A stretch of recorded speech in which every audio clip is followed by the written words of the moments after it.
Welcome to the AI Brief from the YPO Technology Network. I'm Stephen Forte.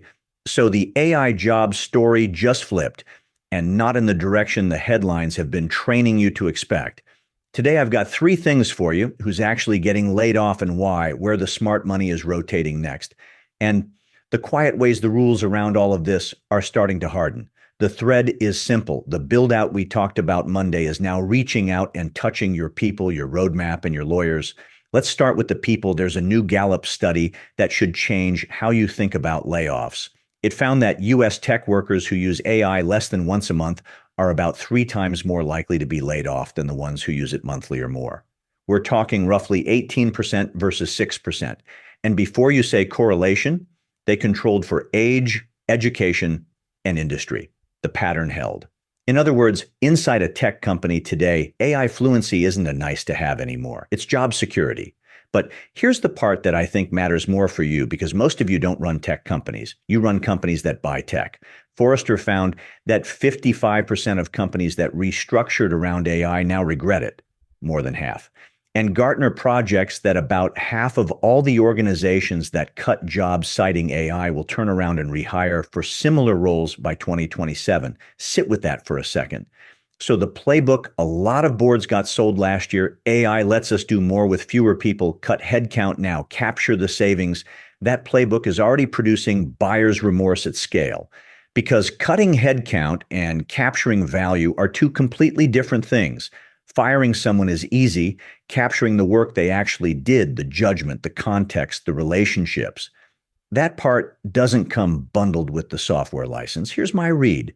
The companies that fired first are now paying twice, once on the way out with severance, and again on the way back in to rehire the same seat at a market that got more expensive. Every CEO in this network has paid twice for the same seat at some point in their career and hated it. This is that dressed up in an AI narrative. So if I were sitting in your seat, the move is not replace people with AI.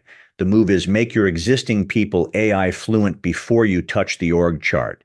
Fund the upskilling first. 6 months of real training is cheaper than a regretted restructuring and a panic rehire. And let me get specific here, because we've learned this the hard way in my own business. The thing that actually moves the needle is not the lunch and learn. It is not gathering everyone in a conference room for a group session and hoping it sticks. That approach just does not work, not at the level you need. What works is sitting down with one person, one-on-one, and using the AI tools on their exact workflow, their real open projects, the actual work sitting on their desk that week. It takes real time and real energy, and there is no shortcut around it. But that is precisely where we see the greatest yield in productivity and the highest rate of success in a genuine enterprise transformation. And here is the part I really want you to hear. This is not a quick fix. It is a process, a journey that runs from someone's very first prompt all the way through advanced fluent use, and it keeps going from there. It is worth investing that time in your people, because that is the moment the benefits of AI stop being a line item and start to compound across the entire business. The firms winning here aren't the ones who cut the fastest. They're the ones who taught the fastest. Turns out the cheapest AI strategy was paying attention to the staff you already had. Now let's talk about where the frontier is moving. Because while everyone's been arguing about chatbots, the money quietly changed lanes. 2 startups just raised 9-figure rounds within 2 days of each other, and neither one is building a better text generator. They're building what are called world models. That's AI that learns how the physical world actually works, space, time, cause, and effect, instead of just predicting the next word in a sentence. The first is general intuition. A New York startup training AI agents on billions of video game clips so they can reason about space and motion. They're in talks to raise about $300 million at just over a $2 billion valuation. They're backed by Jeff Bezos and Eric Schmidt. And this comes only 8 months after a $134 million seed round. Oh, and they reportedly turned down a roughly $500 million acquisition offer from OpenAI. They looked at $500 million and said, no thanks, we'll keep building. The second is Odyssey, another World Model startup, which raised a $310 million round at a $145 billion valuation, backed by Amazon and AMD, among others. And here's the tell. Odyssey is optimizing its models specifically for Amazon's in-house Trainium chips, which ties straight back to what we covered Monday about the inference economy and where AI actually runs. The infrastructure and the frontier are being wired together in advance. Now, credit where it's due. These are genuinely hard problems. Teaching a machine to understand physics from raw footage is a very different mountain than teaching it to autocomplete an email. If language models learn to read the script, world models are learning to read the room. Here's my read. Capital is rotating away from chatbots and toward AI that understands the physical world, because a world model is the brain you eventually drop into a robot, a warehouse system, an autonomous vehicle, a logistics network. For most of you, the last 2 years of AI lived in the back office, the drafting, the summarizing, the support tickets. This is the thread that eventually reaches the floor. If you run manufacturing, logistics, or anything with physical operations and moving parts, this is the development to put on your radar. Not because it changes your quarter, because it changes the decade, which brings us to beat 3, the rules. Because just as the technology gets more capable, the question of who's actually allowed to use it is getting more complicated. 2 things landed here. First, the Financial Times reported that JPMorgan has restricted its Hong Kong employees from using Anthropic's Claude. Anthropic being the maker of Claude. This follows a nearly identical move by Goldman Sachs. The stated reason is Anthropic's usage terms and regional licensing, and it lands right in the middle of U.S. export control pressure on Anthropic's frontier models.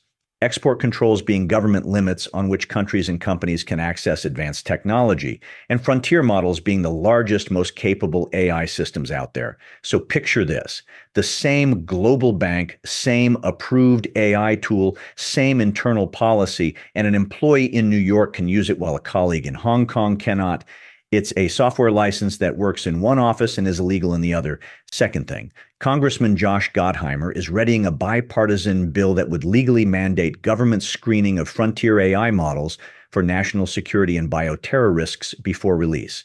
That's a real shift from the voluntary safety pledges the labs have been making to required pre-release vetting, a government gate on the front door. Here's my read on both of these together. Can our teams everywhere legally use the same AI tools? Used to be a hypothetical. It's now a live compliance question, and access is fragmenting along legal and geopolitical lines.